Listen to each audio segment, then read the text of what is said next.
In the hustle and bustle of our existence, we tend to idolize the future a lot.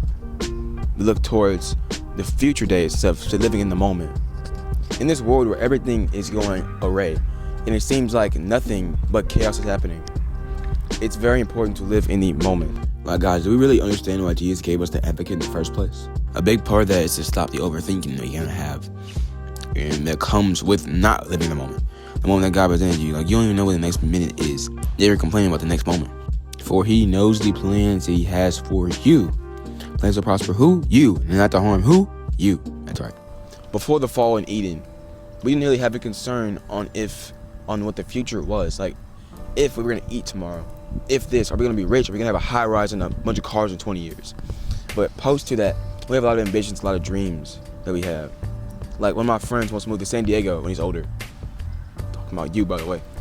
But when you have that ambition to move to San Diego like he has, you shouldn't make that your idol. You shouldn't just grind for that. You shouldn't just work to pursue that, because God's direction for you might be the whole other place. So don't let tomorrow be your God, guys. Like, let God do what God does. Let Jesus do what Jesus does. He's the one who will mark your path and set your path, what? Straight! So you have to let Him control your steps and don't make everything else your idol. Stop overthinking. And like, I remember before I was saved, like in 2024, I was always a constant overthinker because I didn't really have the will of God in my life. I didn't really give Him my problems.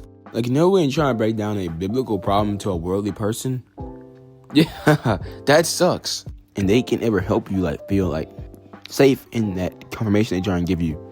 So that's why you rely on God and hope this person is from God, so they will give you enough complacency in the mind to not overthink. In the book of Ecclesiastes, God tells us about letting it happen in His own time. I think it's Ecclesiastes 3:11. And it's about letting God do it in His own time. Let Him do it in His own time.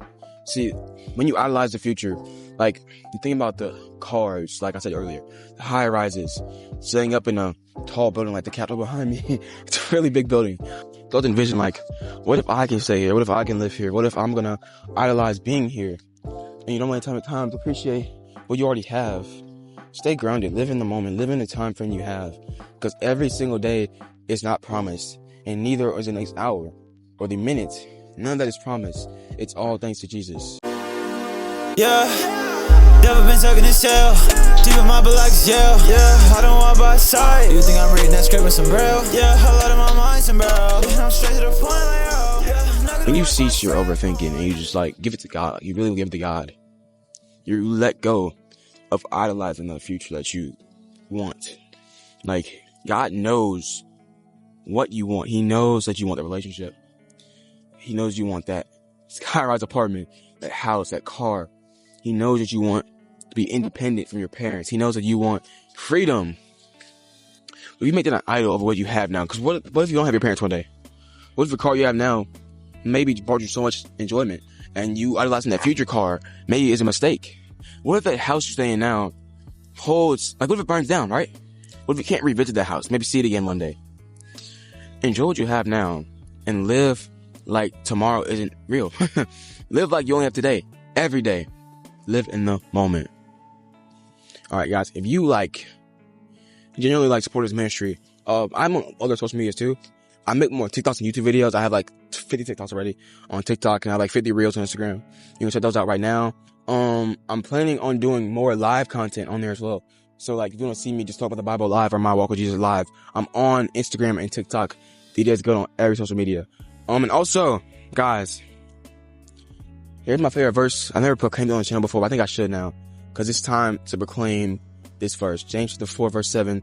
Submit yourselves therefore to God. Resist who? The devil. And he will flee from who? You. Anyway, guys, God bless you guys, and thank you guys for watching the video.